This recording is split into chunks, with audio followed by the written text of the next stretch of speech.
Hello YouTube, what is up? Piroctic here. In today's video we are gonna go over the exotic submachine gun Riskrunner, and after watching this video there is gonna be no point in watching other Riskrunner videos just because I'm gonna teach you every single thing that you have to know about this gun. Let's just cut the crap and let's just jump into the statistics because our conductor is still active.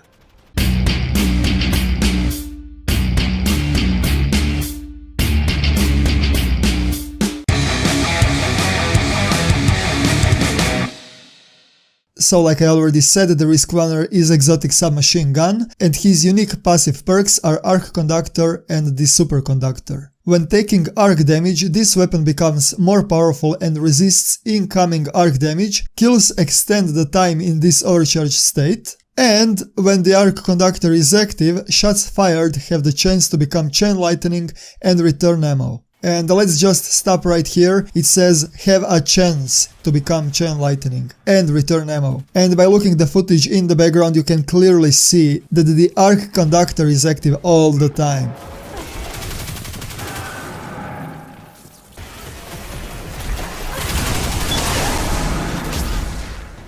In the game it says that Riskrunner has 900 rounds per minute. Actually, it has 911 rounds per minute. Well, to be more certain, 911.11111 rounds per minute.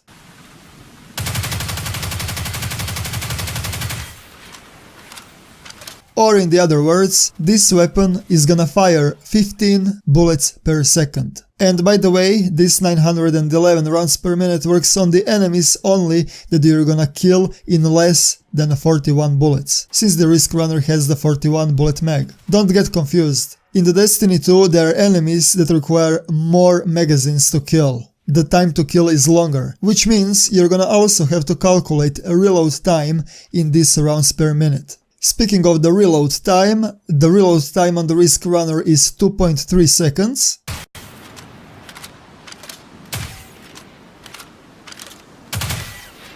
And the time between first bullet on the first mag and the first bullet in the second mag requires 5 seconds, which means true rounds per minute are actually 492. I was also testing the aiming speed for the Riskrunner and it is minimal, it is 0.2 seconds.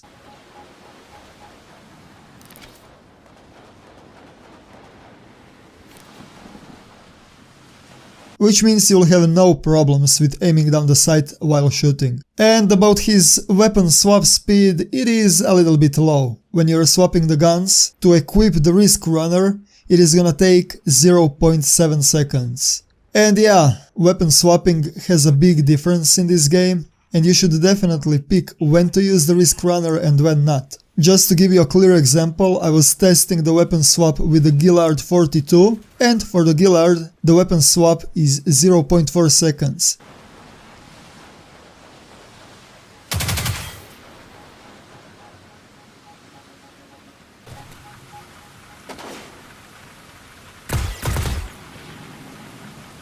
And that is almost a double.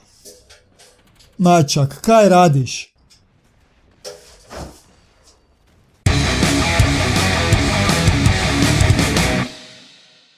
I was also testing the weapon recoil, and the recoil on this submachine gun is massive, no matter if you're aiming down the sight or not. And the recoil while you're standing or you're crouched, it is gonna be almost the same, so don't worry about that too much.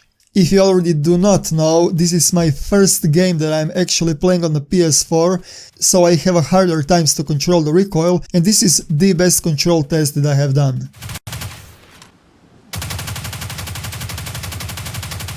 As you can see, I was standing really close just because it is a submachine gun, which means the damage drop off for the medium and the long ranges are massive.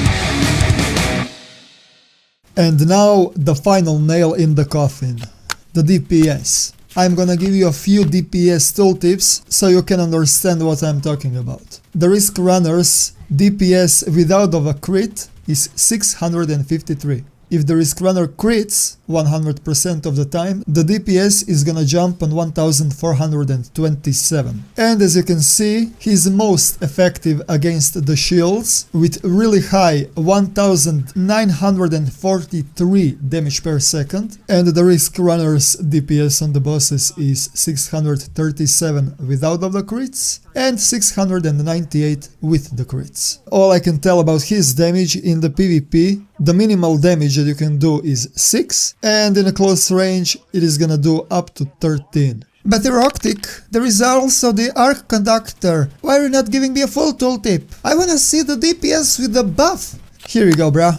So every time when you hit the enemy, you're gonna also do the damage with the Chain Lightning, with the Arc, to the next enemy, and every enemy that you hit is gonna take 516 damage if you're not critting, and 1260 damage per second if you're critting. And yes, this is correct, if you're critting under Arc Conductor, the main target, the rest of the enemies around him are gonna take much bigger AoE damage.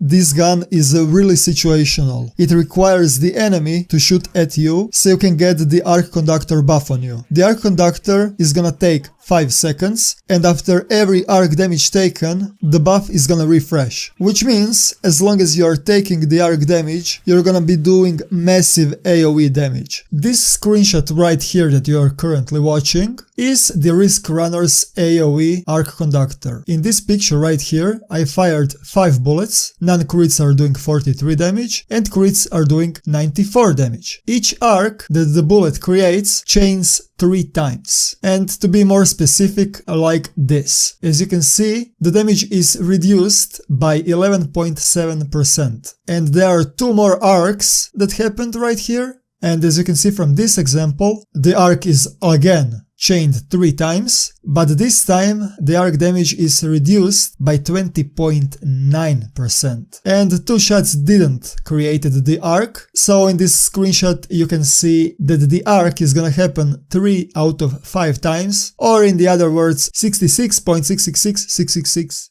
Do you see what I'm talking about? The Riskrunner is the best energy weapon for dealing insane amount of area of effect damage. So after this tooltip, can you please tell me, is it worth to throw the grenade underneath you if there is no arc enemies around you?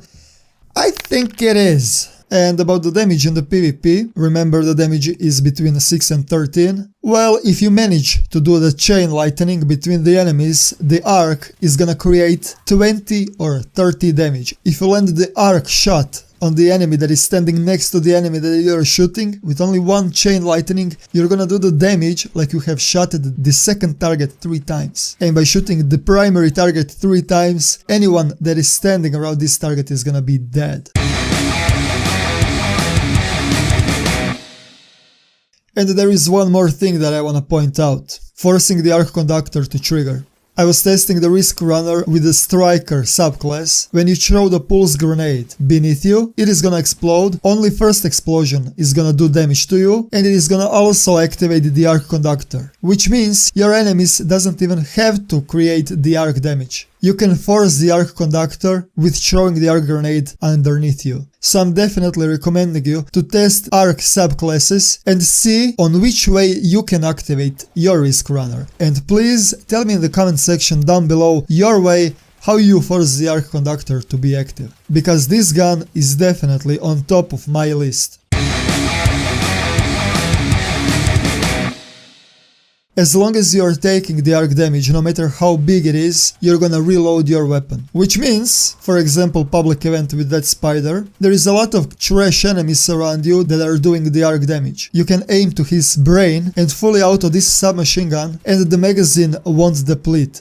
You're gonna have unlimited amounts of rounds without reload time. Which means the difference in the rounds per minute. While you have the Arc Conductor active, you're gonna do double DPS. Remember, 2 rounds per minute 492, Rounds per minute with arc conductor, because we don't have to reload while the arc conductor is active, is 911.11111. I'm definitely recommending having Riskrunner inside of your inventory because it is creating such an insane amounts of damage that it is just mind-blowing. And there is that one more thing that I want to talk about. Under the arc conductor, let's repeat together, it says and resists incoming arc damage, which is not working. I was testing different abilities in dungeons, for example these arc beams, they are triggering arc buff, but you're not getting damage resist, you're taking the same amount of damage every time, with or without of the buff.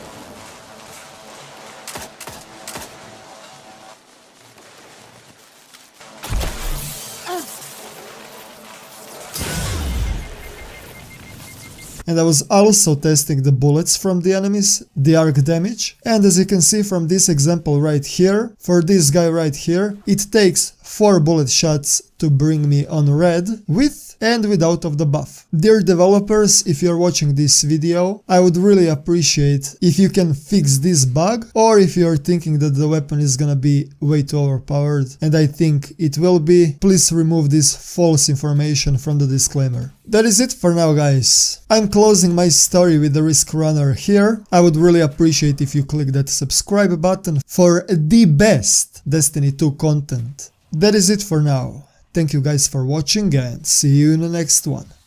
Eroctic out.